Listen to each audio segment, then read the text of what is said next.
കേരള സാർവദേശീയ സാഹിത്യോത്സവത്തിന് ഇന്ന് തിരശ്ശീല വീഴുകയാണ്. 3 വേദികളിലായി നിറഞ്ഞു നിന്ന സംവാദങ്ങളും പ്രഭാഷണങ്ങളും കലാകാരങ്ങളും അവശേഷിപ്പിച്ച ഊർജം ഇനി എത്രയോ പറയാനുണ്ടാകുന്നതാണ്. ആ വാക്കുകളും ആശയപ്രകടനങ്ങളും ഒന്നും നമുക്കുള്ളിൽ അരയരുത്. ഭാഷയുടെയും സാഹിത്യത്തിന്റെയും സംസ്കാരത്തിന്റെയും ആഘോഷമായിരുന്നു ഈ 5 ദിവസങ്ങൾ.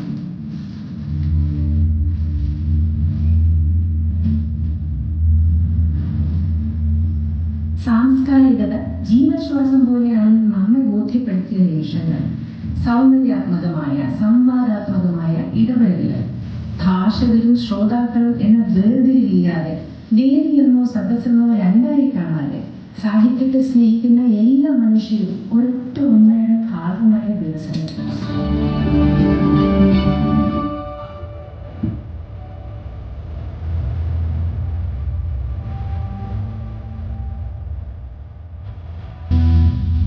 ഈ സാഹിത്യോത്സവത്തിന്റെ ഭാഗമായ എല്ലാ എഴുത്തുകാർക്കും സാംസ്കാരിക പ്രവർത്തകർക്കും ഹൃദയത്തിന്റെ ഭാഷയിൽ നന്ദി. ഈ 2 ദിവസവും സദസ്സിനെ സമ്പന്നമാക്കി ജനറേറ്റുകൾക്കും സാഹിത്യാസ്വാദകർക്കും നന്ദി. ഇത് കാൽക്കാലിക വിരാമം മാത്രമാണ്. ഇനി നാം ഇവിടെ എഴുതിക്കും. അതുവരെ വാക്കുകൾ നമ്മുടെ ലോകത്തിലെ വെളിച്ചമാണ്.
സമാപന സമ്മേളനത്തിനായി ശ്രീ CP അബൂബക്കർ, ശ്രീ അശോകൻ ചെരുവിൽ, ശ്രീ സച്ചിദാനന്ദ മാഷ്, ശ്രീ GS പ്രദീപ്, ശ്രീമതി പ്രസീത ചാലക്കുടി, ശ്രീ KS സുനിൽകുമാർ, ഭുവൻ തപാലിയ, ശ്രീ അമർ ആകാശ്, ശ്രീമതി തനുജ ഭട്ടതിരി, ശ്രീ രാജേന്ദ്രൻ നമ്പൂതിരി എന്നിവരെ ഏറെ സ്നേഹത്തോടെ വേദിയിലേക്ക് ക്ഷണിക്കുന്നു.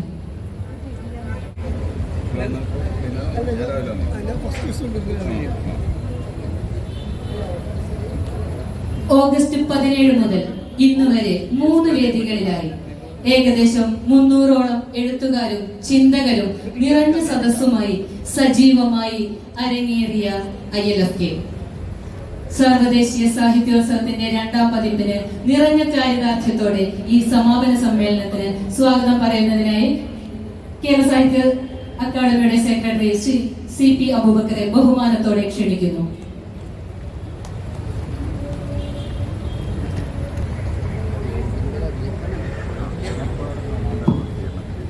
എല്ലാവർക്കും നമസ്കാരം. ILFK ഏറ്റവും പ്രധാനപ്പെട്ട പങ്ക് വഹിച്ചത് ഞങ്ങളുടെ ഉപാധ്യക്ഷൻ വൈസ് പ്രസിഡന്റ് അശോകൻ തെരുവിലാണ്. അശോകൻ തെരുവിലിനെ ഞാൻ മമതാപൂർവ്വം ഓർമ്മിക്കുകയാണ്. അദ്ദേഹം വേദിയിലുണ്ട്. അതുപോലെ ഈ പ്രോഗ്രാം നടപ്പിലാക്കുന്നതിൽ ഓരോ കാര്യവും കൃത്യമായി ആസൂത്രണം ചെയ്ത സുനിൽകുമാറിനെ ഓർമ്മിക്കാതെ മുന്നോട്ട് പോകാൻ കഴിയില്ല. അതുപോലെ ഇതിന് ഏറ്റവും ഫലപ്രദമായ ഒരു പ്രചാരണ പരിപാടി ആസൂത്രണം ചെയ്ത നയൻതാരയെയും ഓർമ്മിക്കാതിരിക്കാൻ കഴിയില്ല. സവിശേഷമായ ഒരു പ്രചാരണ പരിപാടിയാണ് അക്കാദമിയുടെ ഈ പരിപാടിക്ക് വേണ്ടി നയൻതാരയും രാജേഷ് താലോടും ആസൂത്രണം ചെയ്തിരുന്നത്. നിർമ്മിത ബുദ്ധിയുടെ സാധ്യതകൾ ലഘുവായ തരത്തിൽ പ്രയോജനപ്പെടുത്തിക്കൊണ്ടാണ് അവരത് ചെയ്തത്. ഷേക്സ്പിയറിനെയും ടാഗോറിനെയും അവതരിപ്പിക്കുന്നു. പാബ്ലോ നെറൂദയെയും ഏണസ്റ്റ് ഹെമിംഗ്വേയും അവതരിപ്പിക്കുന്നു, സെർവാന്റിസിന്റെ ഡോൺ ക്വിക്സോട്ടിനെ അവതരിപ്പിക്കുന്നു, ഷേക്സ്പിയറിന്റെ ഒതല്ലോവിനെയും മാക്ബത്തിനെയും ഹാംലെറ്റിനെയും ഷൈലോക്കിനെയും അവതരിപ്പിക്കുന്നു. വളരെ സവിശേഷമായ രീതിയിലാണ് ഈ 4 കഥാപാത്രങ്ങളെ അവതരിപ്പിച്ചത്.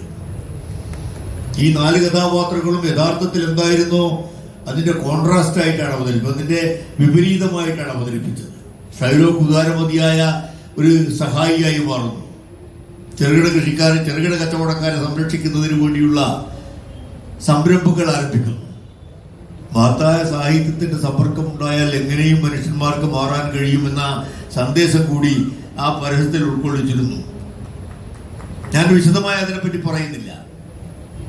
അതുപോലെ അതുപോലെ നയൻതാര വളരെ നല്ലൊരു ഫെസ്റ്റിവൽ ബുക്ക് കൂടി ഇതിന്റെ ഭാഗമായി പ്രസിദ്ധീകരിച്ചിട്ടുണ്ട്. ഞങ്ങളുടെ സബ് എഡിറ്റർ സൗമ്യ 5 ദിവസമായി ഫെസ്റ്റിവൽ ബുള്ളറ്റിൻ പ്രസിദ്ധീകരിച്ചുകൊണ്ടിരിക്കുകയാണ്. വളരെ ഫലപ്രദമായ ബുള്ളറ്റിൻ.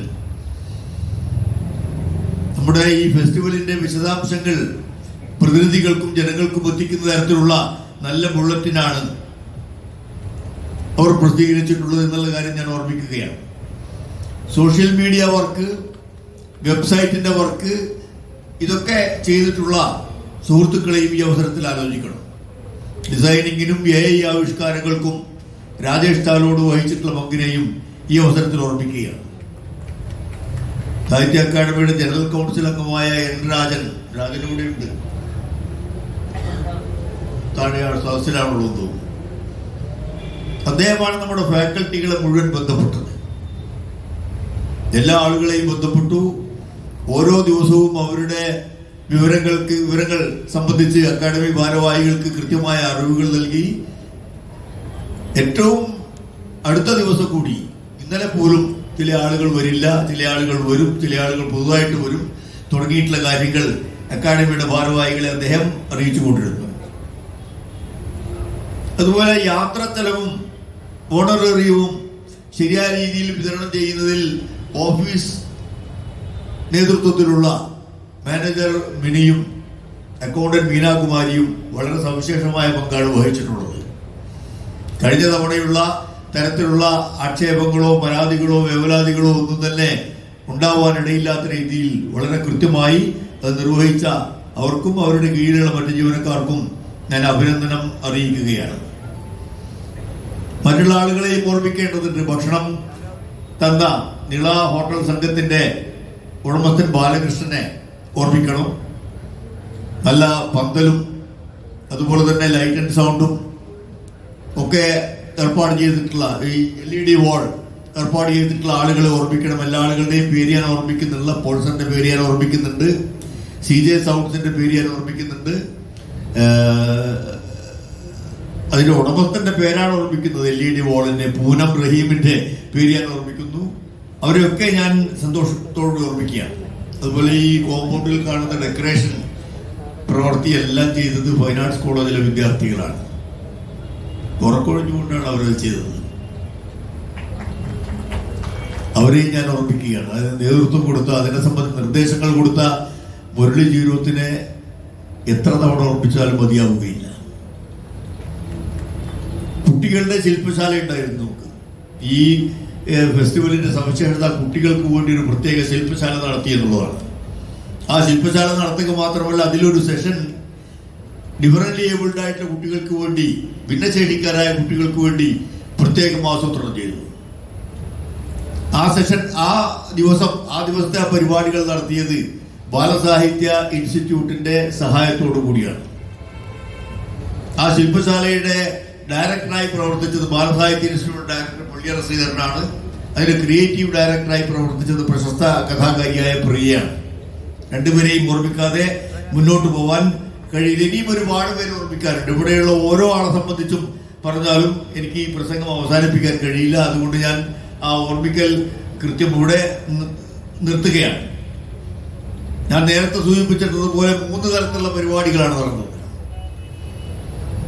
സംവാദങ്ങൾ, സംഭാഷണങ്ങൾ, പ്രഭാഷണങ്ങൾ. 2 പ്രഭാഷണങ്ങളെ ഉണ്ടായിട്ടുള്ളൂ.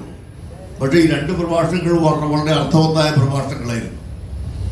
സംവാദങ്ങൾ ഓരോന്നും ഗഹനമായ വിഷയങ്ങളെ മുൻനിർത്തിയുള്ളതായിരുന്നു.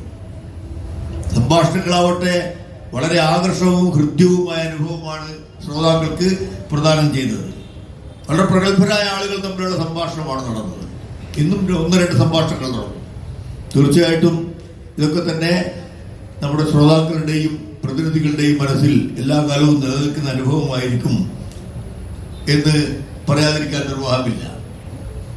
അതുപോലെ ഒരു ബുക്ക് എക്സിബിഷൻ നടന്നു, ഇപ്പോഴും നടന്നുകൊണ്ടിരിക്കുകയാണ്. ആ ബുക്ക് എക്സിബിഷനിൽ നല്ല വിൽപ്പനയാണ് നടന്നത്. അക്കാഡമിയുടെ പുസ്തകങ്ങൾ ആണ് പ്രധാനമായും വിറ്റത്. സർക്കാർ സ്ഥാപനങ്ങളിൽപ്പെട്ട ചില പുസ്തകങ്ങളും ഇവിടെ വിറ്റിട്ടുണ്ട്. എന്നിട്ട് പോലും 2 ലക്ഷത്തിലധികം രൂപ ഇതിനകം രൂപക്കുള്ള നെറ്റ് ഇൻകം വരുന്ന തരത്തിലുള്ള വിൽപ്പന നടന്നിട്ടുണ്ട് എന്നാണ് മനസ്സിലാക്കുന്നത്. ഞാൻ കൂടുതൽ ദീർഘിപ്പിക്കുന്നില്ല. ഞാൻ എൻ്റെ ചുമതലയിലേക്ക് കടക്കുകയാണ്. ഈ പരിപാടി കഴിഞ്ഞതിന് ശേഷവും വലിയൊരു സദസ്സ് ഇവിടെ സന്നിഹിതമായിട്ടുണ്ട്. സദസ്സിലുള്ള എല്ലാ ആളുകൾക്കും ഞാൻ സ്വാഗതം ആശംസിക്കുകയാണ് ഈ പരിപാടിയിലേക്ക്. ഈ പരിപാടി ഉദ്ഘാടനം ചെയ്യുന്നത് നമ്മുടെ പ്രിയങ്കരനായ സച്ചിദാനന്ദൻ മാഷാണ്. സച്ചിദാനന്ദൻ മാഷെ മമതാപൂർവ്വം ഞാൻ സ്വാഗതം ചെയ്തു കൊടുത്തു. ഈ പരിപാടിയിൽ അധ്യക്ഷത വഹിക്കുന്നത് അക്കാഡമിയുടെ വൈസ് പ്രസിഡന്റ് ആയിട്ടുള്ള അശോകൻ ചെരുവിലിനെയാണ്. അശോകൻ ചെരുവിലിനെ സ്വാഗതം ചെയ്യുന്നു, അധ്യക്ഷ പീഠത്തിലേക്ക് സ്വാഗതം ചെയ്യുന്നു. ഇവിടെ മുഖ്യ പ്രഭാഷണം നടത്തുന്നത് GS പ്രദീപാണ്. അദ്ദേഹത്തെ സ്വാഗതം ചെയ്യുന്നു. മുഖ്യ അതിഥിയായി പ്രസീത ചാലക്കുടി നമ്മളോടൊപ്പം ഉണ്ട്. അവരെ ഞാൻ സ്വാഗതം ചെയ്യുന്നു.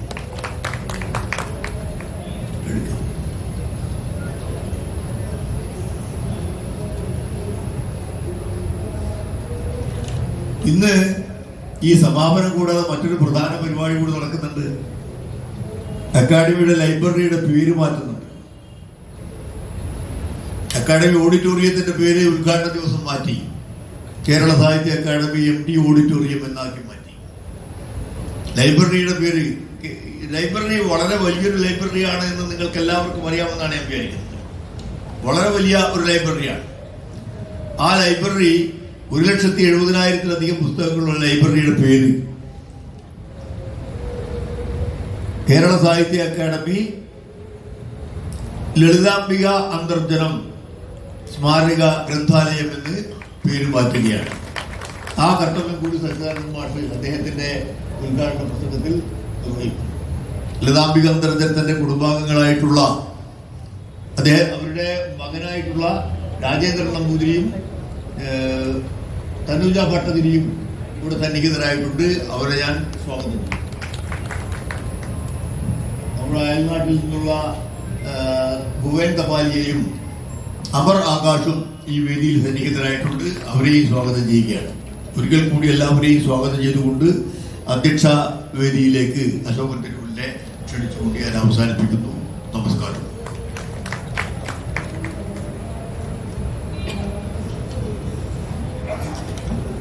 പ്രിയപ്പെട്ട സച്ചിദാനന്ദ മാഷ്, അക്കാഡമി സെക്രട്ടറി അബൂബക്കർ മാഷ്, ഇവിടെ നമ്മുടെ അതിഥിയായി എത്തി മുഖ്യ പ്രഭാഷണം നിർവഹിക്കാൻ എത്തിയിട്ടുള്ള GS പ്രദീപ്, നമ്മുടെ പ്രിയപ്പെട്ട കലാകാരി പ്രസീത ചാലക്കുടി,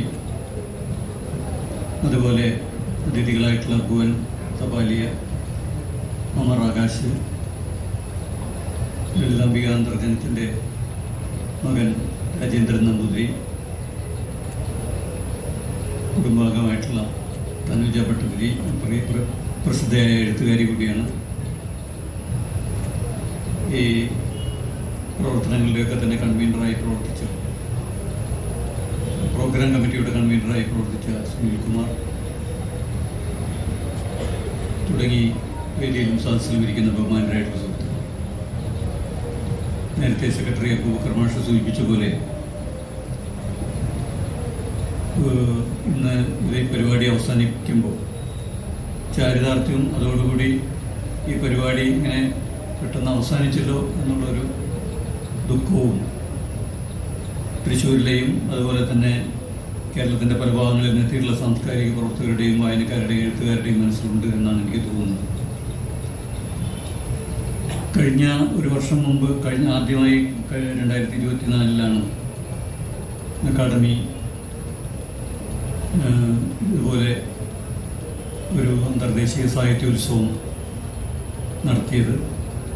അതിനു മുമ്പ് തന്നെ പല ഘട്ടങ്ങളിലും അന്തർദേശീയ നിലവാരത്തിലുള്ള ചില പ്രവർത്തനങ്ങൾ അക്കാദമി നടത്തിയിട്ടുണ്ട്. അതുകൂടാതെ ദേശീയ പുസ്തകോത്സവം എന്ന പേരിൽ എല്ലാ കൊല്ലവും സാംസ്കാരികോത്സവം നടത്താറുണ്ട്. എങ്കിൽ പോലും സാഹിത്യോത്സവം എന്ന പേരിൽ അതിപ്പോൾ നമ്മുടെ സാംസ്കാരിക രംഗത്തെ ഏറ്റവും പ്രധാനപ്പെട്ട ഒരു പ്രവർത്തനമായി മാറിക്കഴിഞ്ഞിരിക്കുകയാണ്. ആ കേരളത്തിൽ പല മേഖലകളിലായിട്ട് തുടങ്ങിയിട്ട് കുറേ വർഷങ്ങളായി. സ്വകാര്യ പ്രസാധകന്മാരും പത്രങ്ങളും അതുപോലെ തന്നെ ഗ്രന്ഥശാല സംഘവും സർക്കാരും നിയമസഭയും ഒക്കെ തന്നെ ഇത്തരത്തിലുള്ള സാംസ്കാരിക ഉത്സവങ്ങൾ യൂണിവേഴ്സിറ്റികളും യൂണിവേഴ്സിറ്റി യൂണിയനുകളും ഒക്കെ തന്നെ നടത്തിക്കൊണ്ടിരിക്കുന്നുണ്ട്. അപ്പോൾ ആ മേഖലയിലേക്ക് കുറെ കൂടി അത്രയധികം ആർഭാടങ്ങളൊന്നും നടത്താൻ നിവൃത്തിയില്ലെങ്കിൽ പോലും കുറെ കൂടി ഉത്തരവാദിത്വത്തോടുകൂടി സാഹിത്യത്തിനും ഭാഷയ്ക്കുമൊക്കെ തന്നെ കുറച്ചുകൂടി പ്രാധാന്യം നൽകിക്കൊണ്ട് നമ്മുടെ സാമൂഹ്യ ജീവിതത്തിന് ആവശ്യമായ മാനവിക മൂല്യങ്ങൾ കുറച്ചെങ്കിലും പ്രകാശിപ്പിക്കാൻ കഴിയുന്ന തരത്തിൽ ഒരു സാഹിത്യോത്സവം നടത്താൻ അക്കാദമി ആഗ്രഹിക്കുകയും കഴിഞ്ഞ വർഷം സർക്കാരുമായി ബന്ധപ്പെടുകയും സ്വാഭാവികമായും സർക്കാരിൻ്റെ ഭാഗത്തു നിന്ന് വലിയ പിന്തുണ ഉണ്ടാവുകയും ചെയ്തു. അപ്പോൾ അത് കഴിഞ്ഞപ്പോൾ തന്നെ ഇത്തരമൊരു സാഹിത്യോത്സവം മറ്റു പലരും നടത്തുന്നുണ്ടെങ്കിൽ പോലും പൊതുവായിട്ട് ഉള്ള ഒരു സാഹിത്യ അക്കാദമിയുടെ ഭാഗമായി എന്ന് പറയുമ്പോൾ പൊതുജനങ്ങളുടെ ഒരു സാഹിത്യോത്സവമാണ്. മട്ടിൽ ഒരു സാഹിത്യോത്സവം നിരന്തരമായി എല്ലാ കൊല്ലവും നടക്കേണ്ടതുണ്ട് എന്നുള്ളൊരു വിചാരം എല്ലാ മനസ്സുകളിലും ഉണ്ടായി.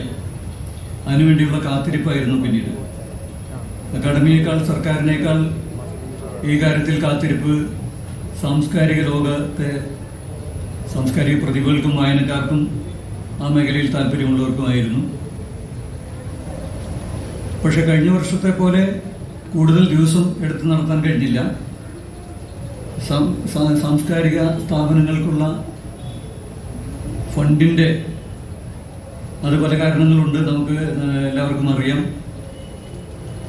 ക്ഷേമപ്രവർത്തനങ്ങൾക്ക് വേണ്ടി തുക നീക്കിവെക്കണം, അതിന് മുൻഗണന കൊടുക്കണം എന്നുള്ള സംസ്ഥാന സർക്കാരിൻ്റെ ഒരു നിലപാട് അതിന് നമുക്ക് ഒരിക്കൽ പോലും ചോദ്യം ചെയ്യാൻ കഴിയില്ല. പ്രത്യേകിച്ചും കേന്ദ്ര സർക്കാരിൻ്റെയൊക്കെ ഭാഗത്തു നിന്ന് നിരന്തരമായിട്ടുള്ള അവഗണനയും ആക്രമണമൊക്കെ ഉണ്ടായിക്കൊണ്ടിരിക്കുന്ന സന്ദർഭത്തിൽ ക്ഷേമ പെൻഷനുകളും അതുപോലെ തന്നെ ദാരിദ്ര്യ നിർമ്മാർജ്ജന പരിപാടികൾക്കും പ്രാധാന്യം കൊടുക്കണം എന്നുള്ള ആഗ്രഹത്തിൻ്റെ ഭാഗമായിട്ടുള്ള ഫണ്ട് വിതരണവുമായി ബന്ധപ്പെട്ട് സാംസ്കാരിക സ്ഥാപനങ്ങൾക്ക് കുറച്ച് ഫണ്ട് കുറവാണ് കിട്ടിക്കൊണ്ടിരിക്കുന്നത്. അപ്പോൾ അതിൻ്റെ ഭാഗമായി കുറച്ച് ആ തുക ഉപയോഗിച്ചുകൊണ്ട് തന്നെ ഇത്തരത്തിലുള്ളൊരു സാംസ്കാരിക ഉത്സവം നടത്താൻ തീരുമാനിക്കുകയാണ്. പക്ഷേ ഫണ്ടിൻ്റെ കുറവൊക്കെ ഉണ്ടായിരുന്നെങ്കിൽ പോലും കഴിഞ്ഞ വർഷത്തെ ദിവസങ്ങൾ കുറച്ചൊക്കെ കുറവാണെങ്കിൽ പോലും ഒരുപക്ഷെ അത് കഴിഞ്ഞ വർഷത്തെക്കാളും കുറേ കൂടി വളരെ ഗൗരവപ്രധാനമായ ചർച്ചകൾ കൊണ്ടും സാന്നിധ്യങ്ങൾ കൊണ്ടും ഈ വർഷത്തെ ഫെസ്റ്റിവൽ കഴിഞ്ഞ വർഷത്തെ ഫെസ്റ്റിവലും വളരെ ഗംഭീരമായിരുന്നു, കുറേ കൂടി മുന്നിലേക്ക് വരികയാണ് ചെയ്തത് എന്നുള്ളൊരു അഭിപ്രായമാണ് പൊതുവെ ഈ ദിവസങ്ങളിൽ ബന്ധപ്പെടാൻ കഴിഞ്ഞിട്ടുള്ള മുഴുവൻ ആളുകളും ഇവിടെ വന്നിട്ടുള്ള മുഴുവൻ ആളുകളും കേട്ടറിഞ്ഞിട്ടുള്ള മുഴുവൻ ആളുകളും അഭിപ്രായപ്പെട്ടത്. വലിയ താല്പര്യം പൊതുവെ ഇതൊരു നമ്മുടെ സമൂഹത്തെക്കുറിച്ച് പ്രതീക്ഷ നൽകുന്ന ഒരു തെളിവായിട്ട് കണക്കാക്കണം എന്നാണ് എനിക്ക് തോന്നുന്നത്.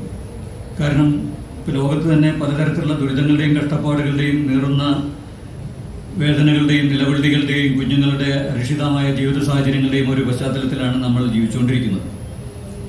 അപ്പോൾ അതിൽ ഭാവിയിലെങ്കിലും പ്രതീക്ഷ പുലർത്താമോ, ഭാവിയെക്കുറിച്ചെങ്കിലും പ്രതീക്ഷ പുലർത്താമോ എന്നുള്ള ഒരു സ്വപ്നം നമുക്കെല്ലാവർക്കുമുണ്ട്. ആ സ്വപ്നം വെറുതെ ഉണ്ടാകുന്നതല്ല, അതെങ്ങനെ എവിടെയെങ്കിലും ആകാശത്ത് നിന്ന് പൊട്ടിവിടുന്ന ഒരു സൗഭാഗ്യമല്ല, മറിച്ച് നമ്മുടെയൊക്കെ മനസ്സിൽ തന്നെയാണ് പ്രതീക്ഷയുടെ ആവശ്യമായിട്ടുള്ള പ്രതീക്ഷയുടെ കിരണങ്ങൾ ഉയർന്നു വരേണ്ടത്. നമ്മൾ തന്നെയാണ് നമ്മൾ എങ്ങനെ നന്നായിട്ട് മുന്നോട്ട് പോകണം, പ്രതിസന്ധികളെ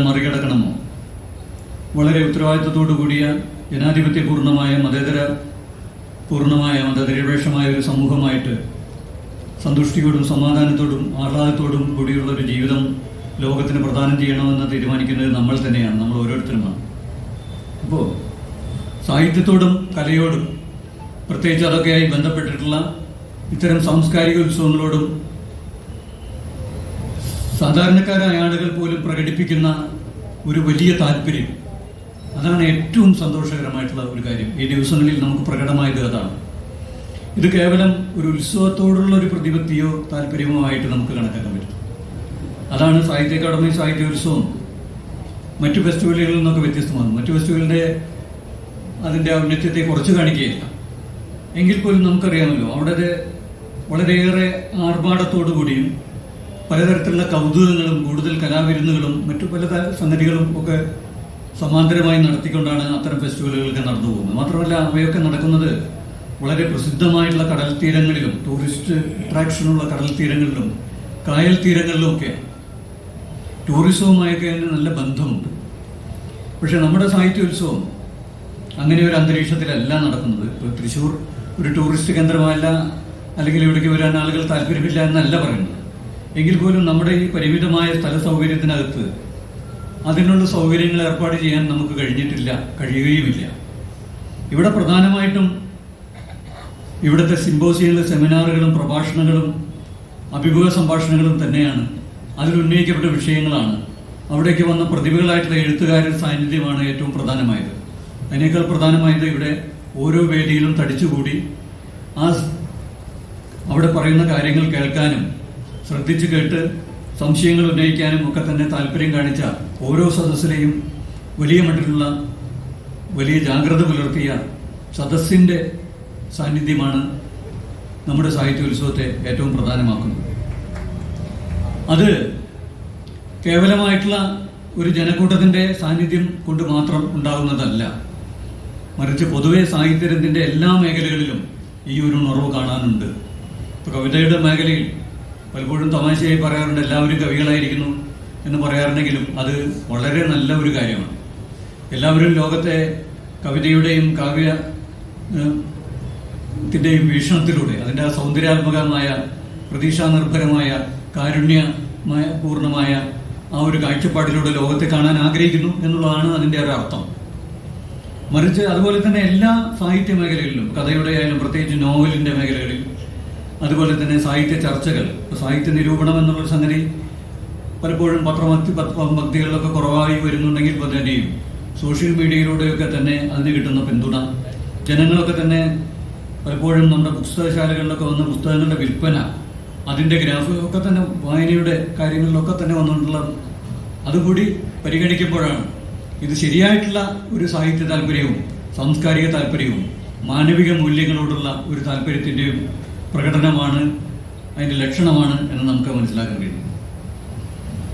ഇപ്പോൾ ഈ കഴിഞ്ഞ ദിവസങ്ങളിൽ ഇപ്പോൾ ഇവിടെ നമ്മളെ സഹായിച്ച അല്ലെങ്കിൽ നമുക്കൊപ്പം നിന്ന നമ്മുടെ സുഹൃത്തുക്കളുടെയും മറ്റുമൊക്കെ അവരോടുള്ള നന്ദിയും കടപ്പാടുമൊക്കെ പ്രിയപ്പെട്ട നമ്മുടെ അക്കാദമി സെക്രട്ടറി അബൂബക്കർ മാഷയോട് സൂചിപ്പിക്കുകയുണ്ടായി. അത് ഒരു കൂട്ടായ പരിശ്രമത്തിൻ്റെ ഭാഗമായിട്ടാണ്. പ്രത്യേകിച്ചും സച്ചിദാനന്ദ മാഷ പോലെ ഈ രംഗത്ത് ലോകം തന്നെ അറിയപ്പെടുന്ന ഒരു പ്രതിഭയുടെ നേതൃത്വം ഏറ്റവും പ്രധാനപ്പെട്ടതായി നമുക്ക് വലിയ കരുത്തായി മാറി. സമൂഹ മാധ്യമങ്ങളിലൊക്കെ തന്നെ ഈ ഒരു സംഗതി മുന്നോട്ട് വയ്ക്കപ്പെട്ടപ്പോൾ മുതൽ ഇന്ന് വരെ വലിയ പിന്തുണയായിരുന്നു. എല്ലായിടത്തും ഇതിനാവശ്യമായിട്ടുള്ള പ്രചരണങ്ങളും ആഘോഷങ്ങളും കേരളം മുഴുവൻ, കേരളത്തിലെ പല ഭാഗങ്ങളിൽ നിന്നും ഇവിടെ വരാത്ത ആളുകൾ പോലും താല്പര്യം കാണിച്ചുകൊണ്ട് പലരും ഇങ്ങനെ വിളിച്ചു ചോദിക്കുകയാണ് എന്താണ് അവിടെ നടക്കുന്നത്, ഇത്രയും വലിയൊരു ഉത്സവം എന്നുള്ള മട്ടിൽ. സമൂഹ മാധ്യമങ്ങളൊക്കെ തന്നെ ഇത്രമാത്രം വലിയ പ്രാധാന്യം കൊടുത്തുകൊണ്ടാണോ എന്നറിയില്ല.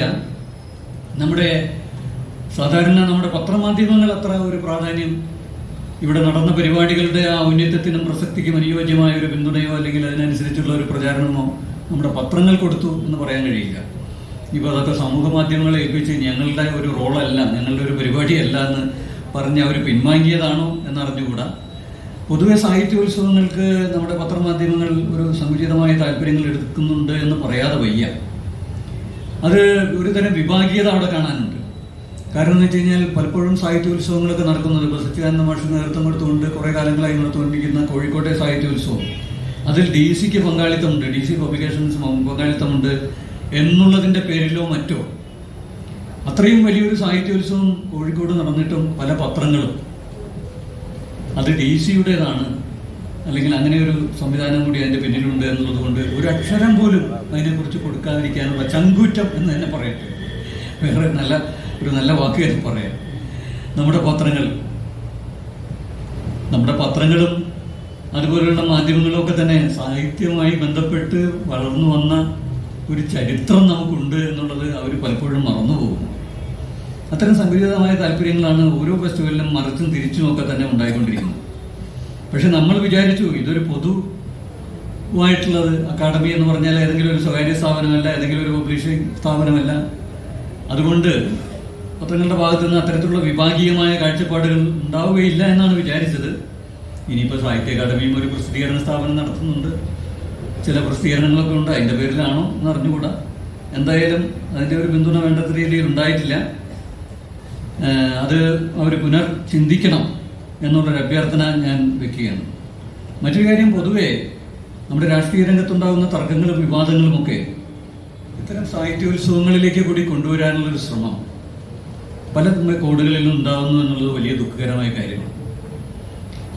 അത് എന്തെങ്കിലും തരത്തിലുള്ള രാഷ്ട്രീയമായ സ്ഥാപിത താല്പര്യങ്ങളൊക്കെ അതിൻ്റെ പിന്നിലുണ്ടാവും എങ്കിൽ പോലും ഇത് സാഹിത്യത്തിന് നമ്മൾ കേരളീയർ കൊടുത്തു പോരുന്ന ഒരു ബഹുമാനവും കേരളത്തിൻ്റെ തന്നെ ഒരു മുഖമുദ്രയായിട്ട് അക്ഷരവും അതുപോലെ തന്നെ പുസ്തകവും ഒക്കെ നിൽക്കുന്ന സാഹചര്യത്തിൽ ഈ മേഖലയെ വിവാദത്തിൽ നിന്ന് ഒഴിവാക്കേണ്ടതായിരുന്നു എന്നാണ് എനിക്ക് തോന്നുന്നത്. അത് പോട്ടെ, പക്ഷേ വേറൊരു തലത്തിൽ കൂടി ഇതൊക്കെ പ്രതിഫലിക്കുന്നുണ്ടെന്ന് തന്നെ എനിക്ക് തോന്നുന്നു.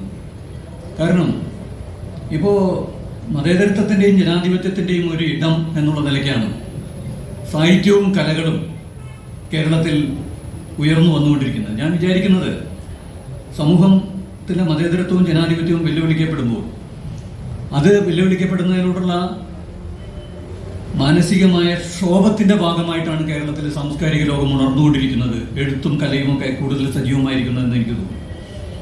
കാരണം മാനവീയ മൂല്യങ്ങളുടെ സംരക്ഷണം പലപ്പോഴും എഴുത്തിലൂടെയാണ് സംഭവിക്കുക, കലയിലൂടെയാണ് സംഭവിക്കുക എന്ന് നമുക്കെല്ലാവർക്കും അറിയാം.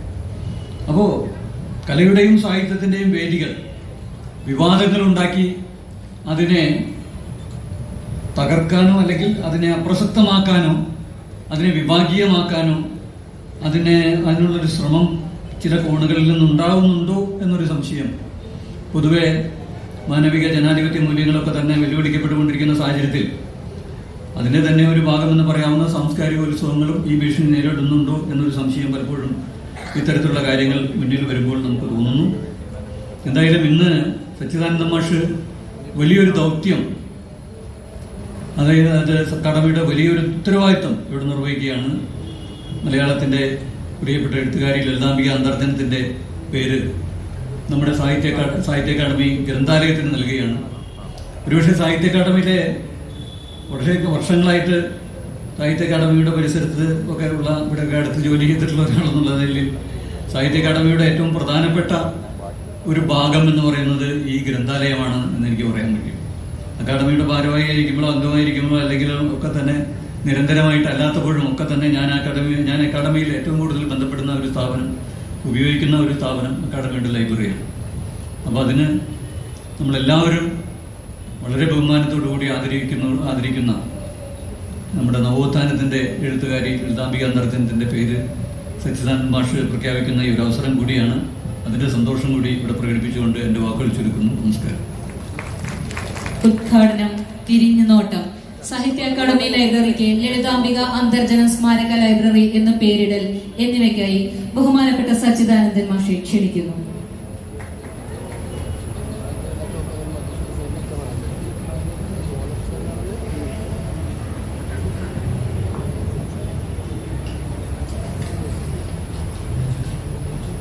ഈ യോഗത്തിൻ്റെ അധ്യക്ഷനായ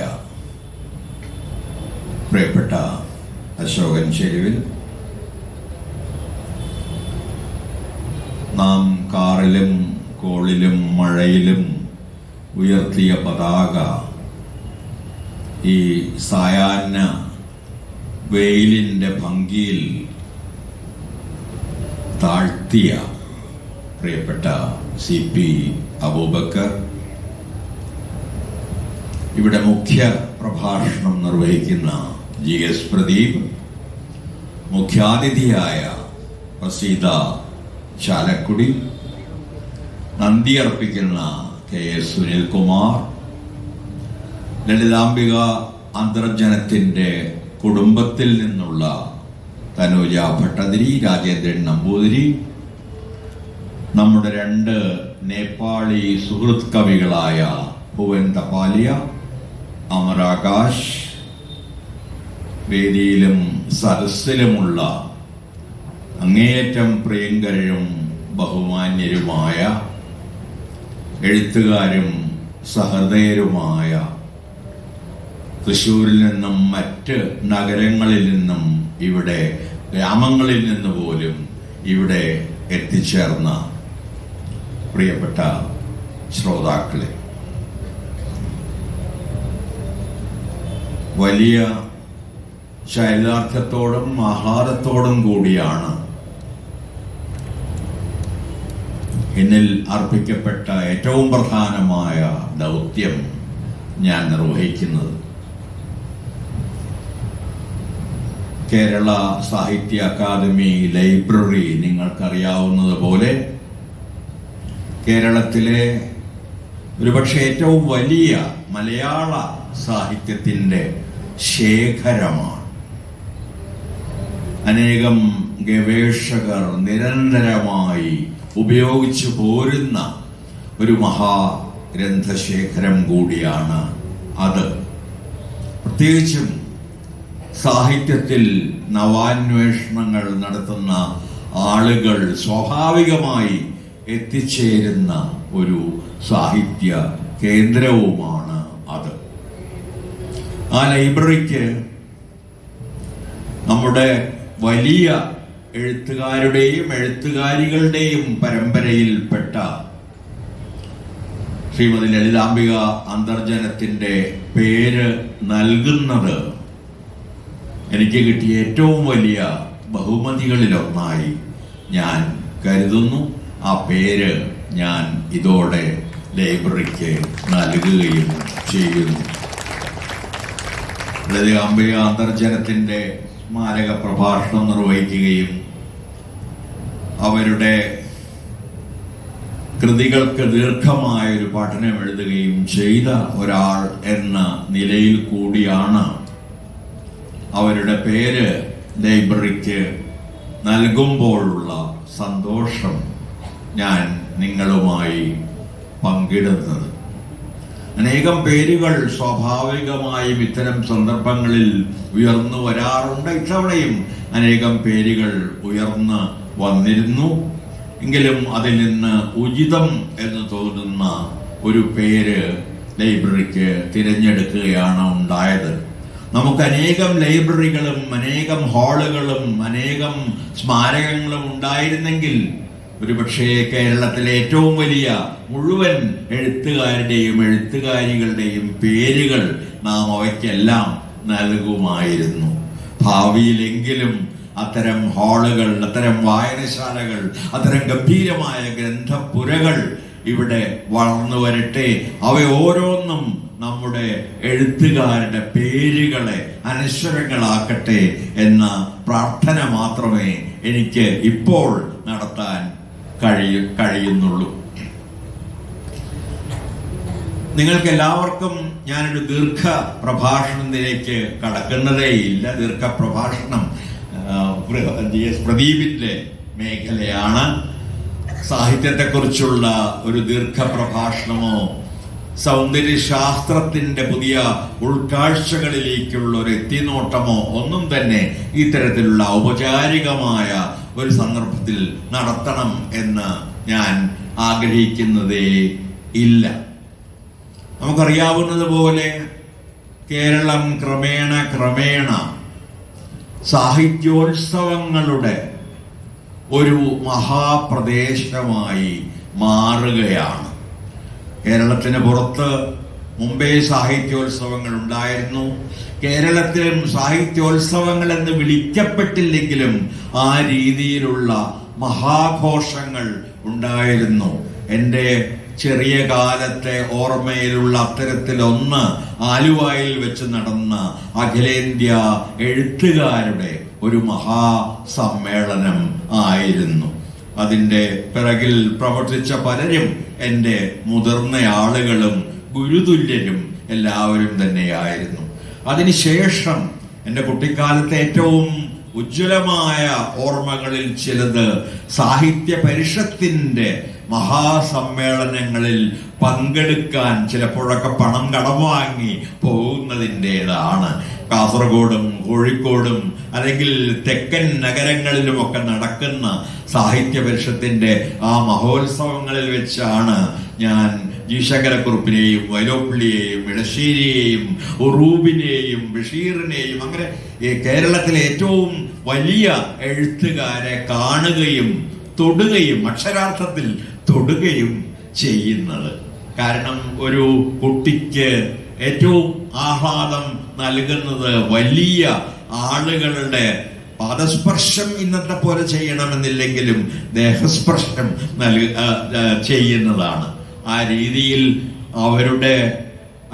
അവരെ എല്ലാം തൊട്ട ആ കൈവിരൽ പിന്നീട് എന്തെങ്കിലുമൊക്കെ കുത്തിക്കുറിക്കാൻ എന്നെ സഹായിച്ചു എന്നത് അവരുടെ ഓർമ്മയെ വീണ്ടും വീണ്ടും സജീവമാക്കുകയും എൻ്റെ ജീവിതത്തിലേക്ക് ആ മരിച്ച പ്രതിഭകളെ മുഴുവൻ ജീവനോടെ തിരിച്ചു വിളിക്കുകയും ചെയ്യുന്നു. ഞാൻ തുടക്കത്തിൽ ഉത്സവത്തിന്റെ ആരംഭത്തിൽ തന്നെ സൂചിപ്പിച്ചു, ഈ ഉത്സവങ്ങളെല്ലാം ആത്യന്തികമായി അടഞ്ഞടഞ്ഞു വരുന്ന നമ്മുടെ ജനാധിപത്യത്തിന്റെ തുറന്നു വരുന്ന പുതിയ വാതിലുകളും ജനലുകളുമാണ് എന്ന്. സമമായ സമർ തമ്മിലുള്ള ഐക്യം, അവർ തമ്മിലുള്ള ഭിന്ന ആശയങ്ങൾ പുലർത്തുന്ന ആളുകൾ തമ്മിലുള്ള സ്നേഹ സമ്പന്നമായ സംവാദം ജനാധിപത്യത്തിന്റെ അടിത്തറ അതാണ്. ഏകാധിപത്യത്തിന്റെ അടിത്തറ എപ്പോഴും ഒരൊറ്റ പ്രത്യയശാസ്ത്രത്തിന്റെ ആധിപത്യമാണെങ്കിൽ ജനാധിപത്യത്തിന്റെ അടിത്തറ വിഭിന്നമായ ആശയങ്ങൾ തമ്മിലുള്ള നിരന്തരവും സജീവവും തുറന്നതുമായ സംവാദം ആണ്. ആ തരത്തിലുള്ള സംവാദ വേദികൾ എന്ന നിലയിലാണ് ഈ രീതിയിലുള്ള സാഹിത്യോത്സവങ്ങൾ പ്രധാനമാകുന്നത്. സാഹിത്യോത്സവങ്ങൾ എന്ന് നാം പതിവനുസരിച്ച് വിളിക്കുന്നുവെങ്കിലും നമുക്കറിയാം ഇവയൊന്നും സാഹിത്യോത്സവങ്ങൾ മാത്രമല്ല എന്ന്. അവ വിദ്യാഭ്യാസോത്സവങ്ങളും അവ വിജ്ഞാനോത്സവങ്ങളും അവ ശാസ്ത്രോത്സവങ്ങളും ചരിത്രോത്സവങ്ങളും എല്ലാം ആണ് എന്ന്. ഇവിടെ തന്നെ ഈ ഉത്സവത്തിന്റെ പരിപാടിയിലൂടെ ഒന്ന് കണ്ണോടിച്ചാൽ നിങ്ങൾക്ക് ബോധ്യമാകും, മിക്കവാറും അത് വിട്ടുകളഞ്ഞ ഏറെയൊന്നും വിഷയങ്ങൾ ഇല്ല എന്നും.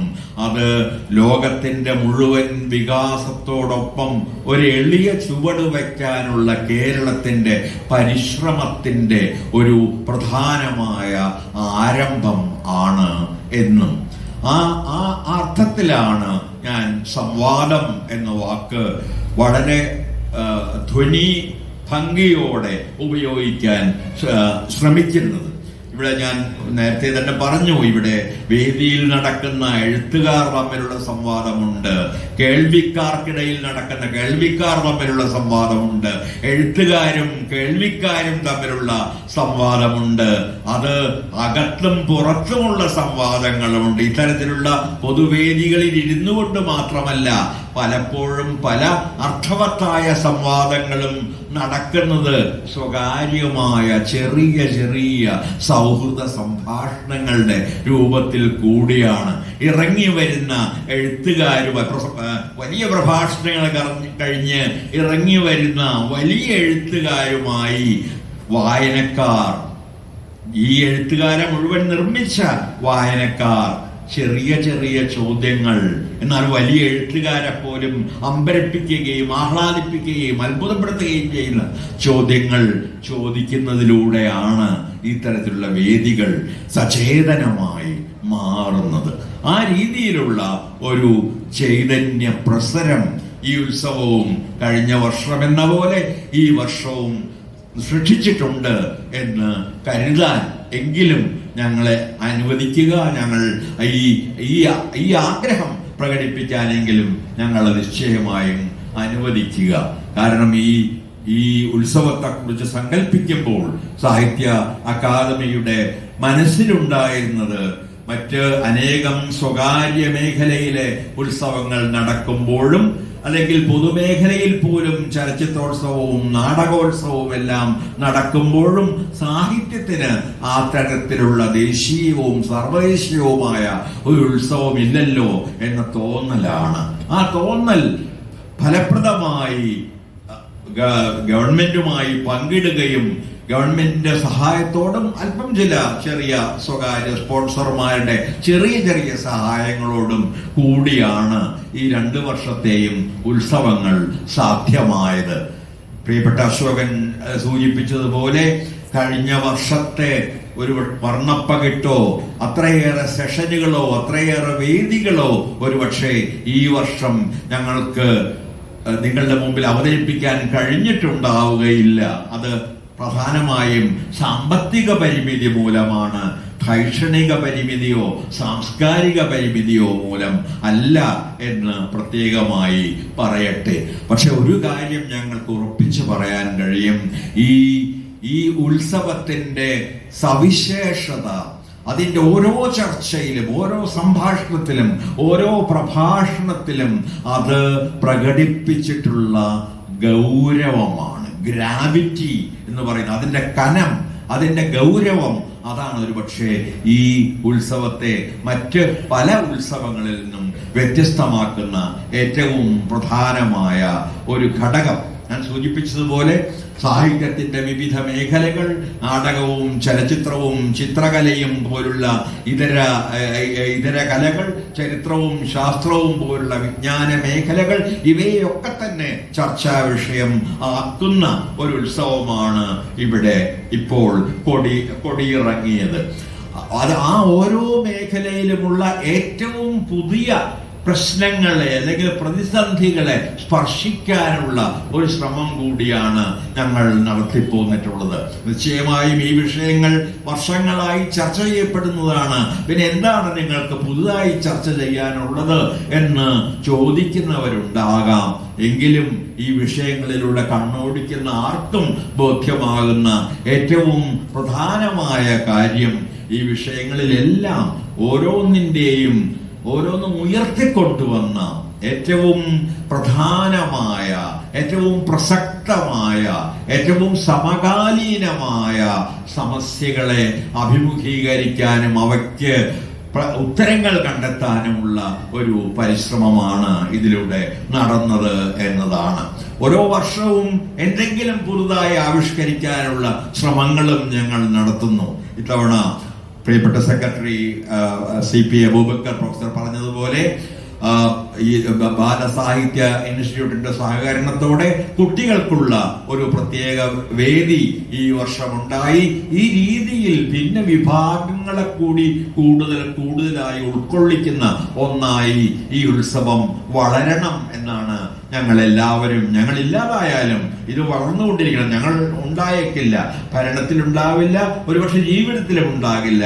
പക്ഷേ ഞങ്ങളുടെ മുഴുവൻ മനസ്സുകൾ ആഗ്രഹിക്കുന്നത് ഈ ഉത്സവം കൂടുതൽ വലുതായി, കൂടുതൽ മനുഷ്യരെ ഉൾക്കൊണ്ട്, കൂടുതൽ സമൂഹത്തെ ഉൾക്കൊണ്ട്, നവോത്ഥാനത്തിന്റെ ആത്മാവ് കൂടുതൽ ഉൾക്കൊണ്ട് വളരുക തന്നെ വേണം എന്ന് ആണ്.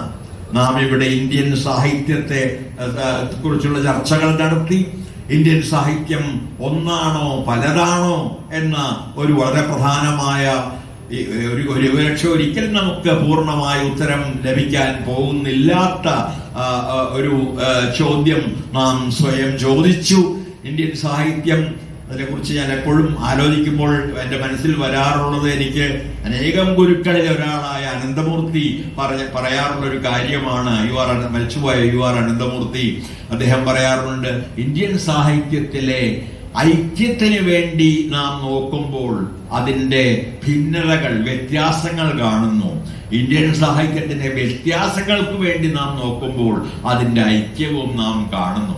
ഇതിലും ഭംഗിയായി, ഇതിലും ദ്വന്ദ്വാത്മകമായി ആ ആശയം പ്രകടിപ്പിക്കാൻ കഴിയും എന്ന് തോന്നുന്നില്ല. ഇത് ഇന്ത്യൻ സാഹിത്യത്തെക്കുറിച്ച് മാത്രമുള്ള ഒരു പ്രസ്താവമല്ല, ഒരുപക്ഷെ ഇന്ത്യയെക്കുറിച്ച് തന്നെയുള്ള ഒരു പ്രസ്താവമാണ്. ഓരോ സ്ഥലത്തിനും അതിൻ്റെ സംസ്കൃതി, അതിൻ്റെ ഭാഷകൾ, അതിൻ്റെ സവിശേഷമായ ജീവിത രീതികൾ, അതിൻ്റെ ഭക്ഷണ രീതികൾ ഇങ്ങനെ ഉണ്ടായിരിക്കെ തന്നെ നമുക്ക് ഇന്ത്യ എന്ന ഒരാശയത്തെ ഈ വിഭിന്നതകളിൽ നിന്ന് ഒന്നായി ഉയർത്തിയെടുക്കാൻ കഴിഞ്ഞു എന്നത് വളരെ പ്രധാനമാണ്.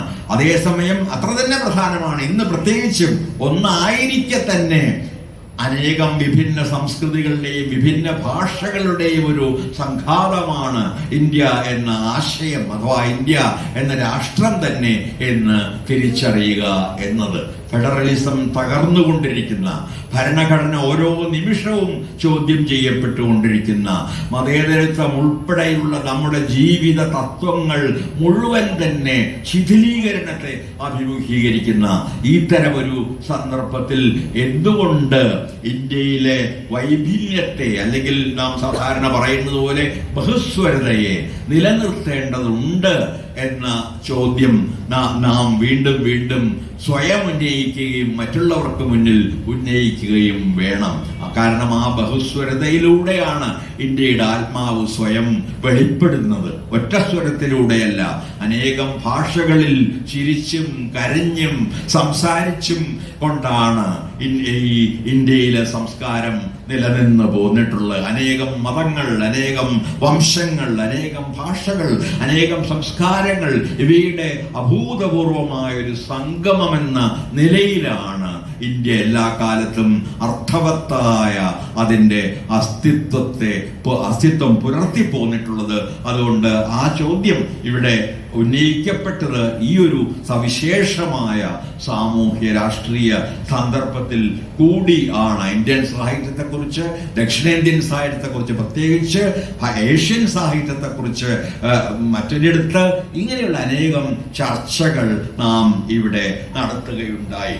അതുപോലെ തന്നെയാണ് നാം നടത്തിയ പലതരത്തിലുള്ള, നാം ഉയർത്തിയ പലതരത്തിലുള്ള ചോദ്യങ്ങൾ.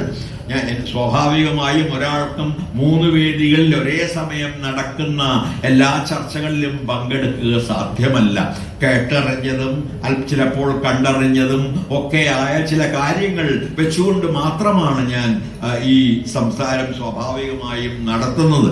ഞാൻ നേരിട്ട് കേട്ട ചില ചർച്ചകളിലൊന്ന്, വളരെ അഗാധമായ ചർച്ചകളിലൊന്ന്, ഈ ഇന്ത്യൻ മലയാളത്തിലെ ആധുനികതയുടെ 50 വർഷങ്ങൾ എന്നതായിരുന്നു. വളരെ ഗംഭീരമായി, വളരെ വ്യത്യസ്തമായ കാഴ്ചപ്പാടുകളിലൂടെ ഈ മലയാളത്തിൻ്റെ സമകാലീന സാഹിത്യത്തെ നോക്കിക്കാണുകയും അതിൻ്റെ സൗന്ദര്യശാസ്ത്രം എന്ത് എന്ന്, അതെങ്ങനെയാണ് മുൻകാല സാഹിത്യങ്ങളിൽ നിന്ന് ഭിന്നമായിരിക്കുന്നത് എന്ന്, അതെങ്ങനെയാണ് നമ്മുടെ അനേകം സ്വരങ്ങൾക്കും അഭിലാഷങ്ങൾക്കും ശബ്ദം നൽകുന്ന, വേദി നൽകുന്നത് എന്ന് അന്വേഷിക്കുന്ന ഒരു വലിയ ചർച്ചയായിരുന്നു അത്.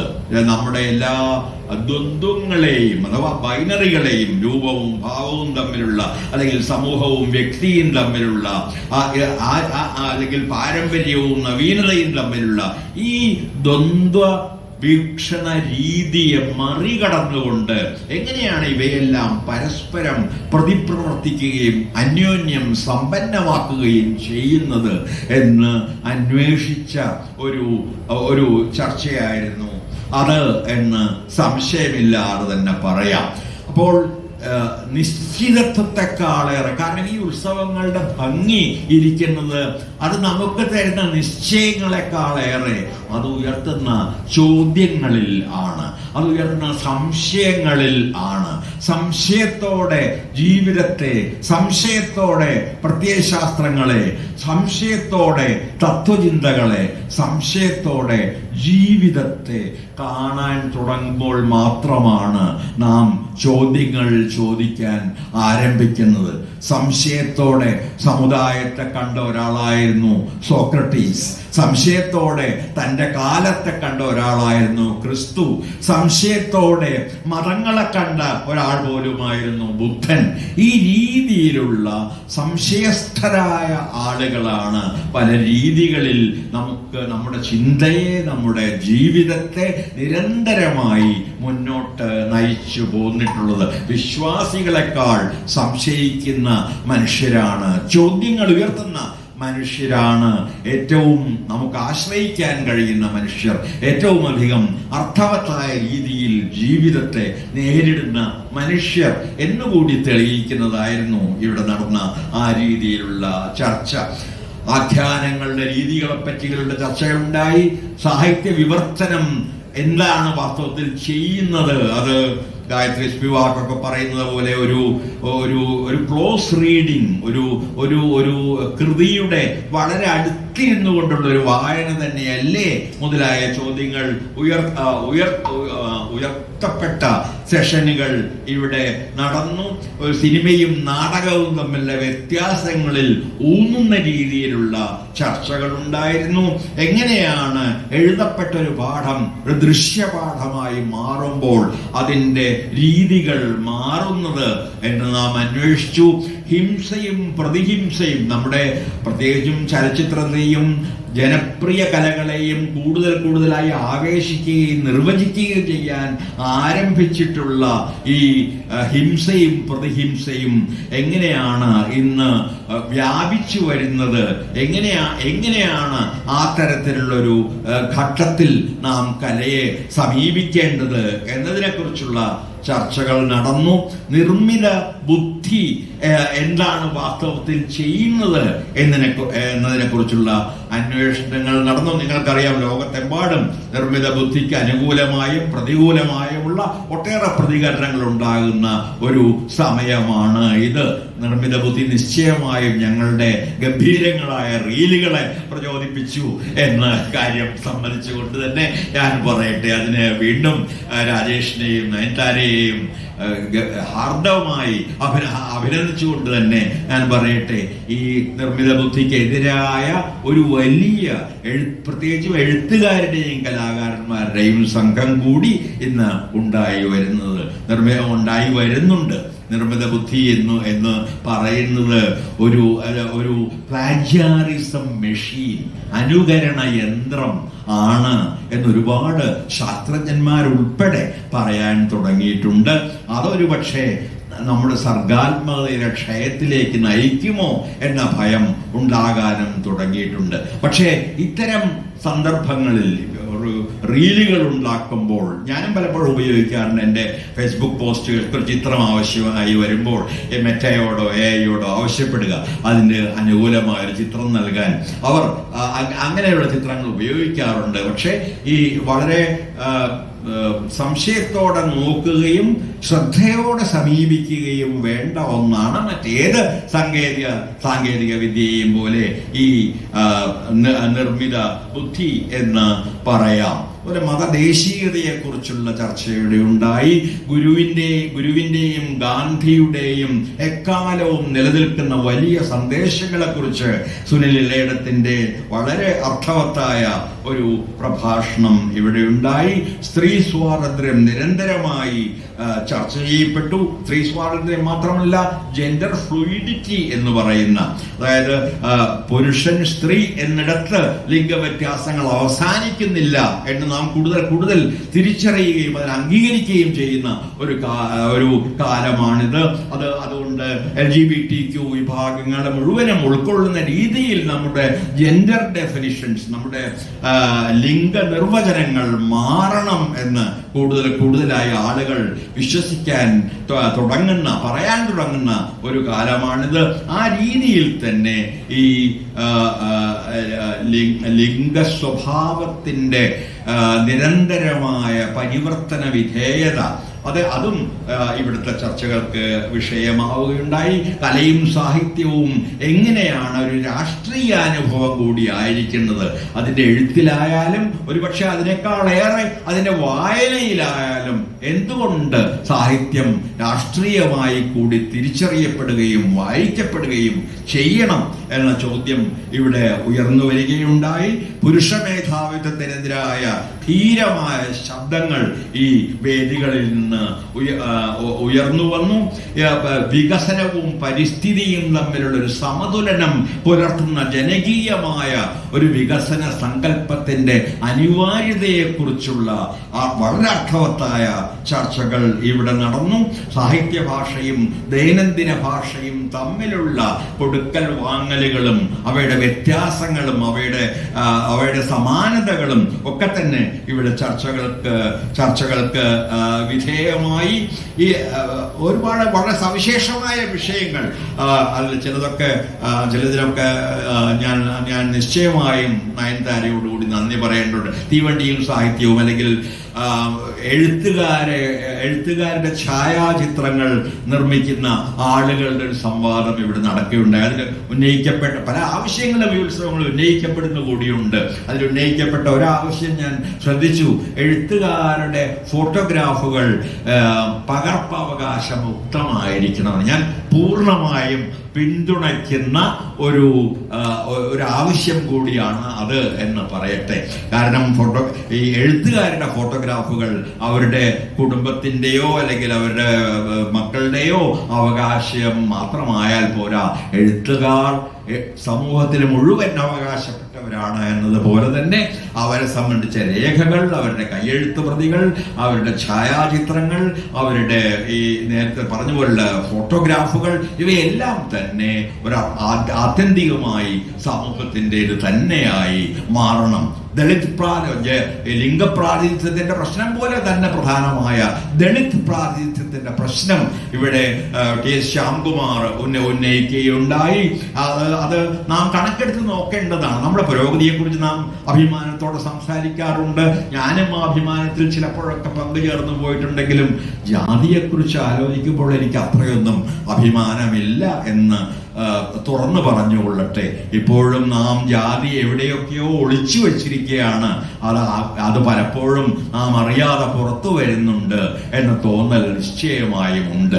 എത്ര ദളിത് പ്രതിനിധികളുണ്ട് കേന്ദ്ര മന്ത്രിസഭ മുതൽ ഏറ്റവും അടിയിലെ പഞ്ചായത്ത് വരെ എന്നൊക്കെ നോക്കിയാൽ നമുക്കത് മനസ്സിലാവും. എത്ര മുസ്ലിം പ്രതിനിധികളുണ്ട് എന്ന് നോക്കിയാൽ മനസ്സിലാവും. മതത്തിന്റെയും ജാതിയുടെയും ഒക്കെ തന്നെ ന്യൂനപക്ഷ വിഭാഗങ്ങൾ എത്രത്തോളം നമ്മുടെ ജനാധിപത്യത്തിൽ പങ്കെടുക്കുന്നുണ്ട് എന്ന ചോദ്യം ഞാൻ പലപ്പോഴും ആവർത്തിക്കാറുള്ളതാണ്. റാൻസിയുടെ ജനാധിപത്യത്തിന്റെ മുദ്രാവാക്യം കാണപ്പെടാത്തവരെ കാണിക്കുകയും ഇതുവരെ കേൾക്കാത്തവരുടെ ശബ്ദം കേൾപ്പിക്കുകയുമാണ് ജനാധിപത്യത്തിന്റെ യഥാർത്ഥ സ്വഭാവവും ദൗത്യവും എന്നത്. ആ കാണപ്പെടാതിരുന്നവരെ നാം ശരിക്കും കാണാൻ തുടങ്ങിയിട്ടുണ്ടോ? കേൾക്കാത്തവരുടെ ശബ്ദം നാം ശരിക്കും കേൾക്കാൻ തുടങ്ങിയിട്ടുണ്ടോ? ഇത് നാം സ്വയം തന്നെ ചോദിക്കേണ്ട ചോദ്യങ്ങളാണ്. നമ്മുടെ നവോത്ഥാനത്തിന്റെ ശക്തികൾ എവിടെയൊക്കെയോ ചോർന്നു പോകുന്നില്ലേ? നവോത്ഥാനം കൊണ്ടുവന്ന പുതിയ സമൂഹത്തിന്റെ ഘടകങ്ങൾ, സങ്കല്പങ്ങൾ, ആശയങ്ങൾ എവിടെയൊക്കെയോ അവയിലൊക്കെ വെള്ളം ചേർക്കപ്പെടുന്നില്ലേ? ഇത്തരം ചോദ്യങ്ങൾ കൂടി ഉയർത്താനുള്ള ഒരു സന്ദർഭമാണ് ഇത് എന്ന് പറയാതെ വയ്യ. ഇവിടെ അബൂബക്കർ മാഷ് പറഞ്ഞു ഓരോ പ്രസംഗത്തെയും ഒരു നന്ദി പ്രകടനമാക്കണം എന്നുള്ളത് കൊണ്ടല്ല. നിങ്ങൾക്കറിയാവുന്നതുപോലെ ഇത്തരം ഒരു ഉത്സവം സാധ്യമാക്കുന്നതിൽ അനേകം ആളുകൾ പങ്കെടുത്തിട്ടുണ്ട്. നയനയുടെയും രാജേഷിന്റെയും പേരുകൾ ഞാൻ പറഞ്ഞു കഴിഞ്ഞു. ഇവിടുത്തെ സ്റ്റാഫിന്റെ ആത്മാർത്ഥമായ പൂർണ്ണമായ ഉൾപ്പെടൽ, അവരുടെ പരിശ്രമം, പുറത്തുനിന്ന് നാം എടുത്ത വോളണ്ടിയർമാരുടെ പരിശ്രമം, അനേകം കമ്മിറ്റികൾ ഭക്ഷണം മുതൽ പരിപാടി വരെയുള്ള കാര്യങ്ങളിൽ ഇടപെട്ടുകൊണ്ടിരുന്ന അവയെ കൃത്യമായ സമയത്തും കൃത്യമായ ഗുണത്തോടുകൂടിയും അവയെല്ലാം നിയന്ത്രിച്ചിരുന്ന വിവിധ സമിതികളുടെ